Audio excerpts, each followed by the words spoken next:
I'm about to show you something real quick. So I want you to look here. See, this is the Louis Vuitton store. And you see this big long line of people waiting outside the Louis Vuitton store. Louis Vuitton it's owned in, or run, the majority owner of the company is a guy named Bernard Arnault. Mr. Arnault is worth $131 billion. $131 billion. So he probably makes more money in about 2 hours than 90% of all people make in their entire lifetime. I think he probably makes as much as $10 million a day. And a lot of his money comes from the fact that he's able to convince people to stand in long lines like this out in the cold. It's cold and it's raining. And I don't know how much money the people in line make, but and there's some mixed crowd, diverse crowd.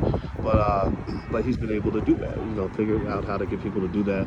Also, Arnault owns some other brands you might have heard of called Moet. A lot of rappers love to talk about Moet, drinking Moet.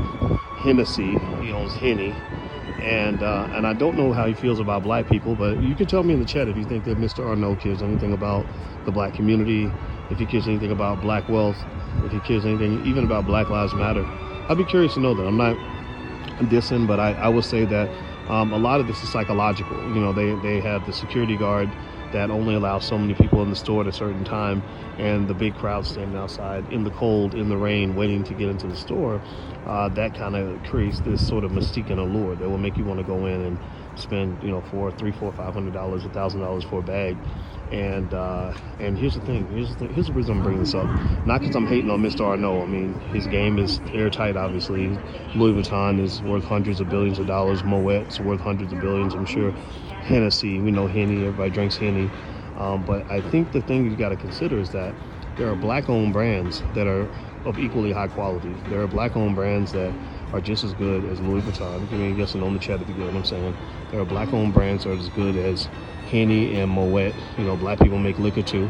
You drink it, so you might as well make it, right? Not that we drink more than white people. White people actually are the biggest drinkers ever, and I'm not saying this is statistically true, but black people, people like to drink the Henny, and I just kind of want you to consider this, that this is literally billions of dollars flowing out of the black community, flowing out of a community that doesn't have a lot of money. And so just think on that a little bit. I'm not hating on Louis or get mad at you if you own Louis or Henny or Moet. I just want you to kind of process things a little bit and understand how the game is played. So, Arnault got his 130 billion. How much of our 130 billion are we going to get? His 131 billion is literally equivalent to about 10% of total spending power of the entire black community combined. So if you take all the spending power of the black community, about 1.4 trillion, Mr. Arnault owns about 10% of what the entire black community spent across the board for 40 million people. So just kind of think on that. Wealth is built by those who play the game, not those who get played. So go be a player. Be smart. See you soon. Peace.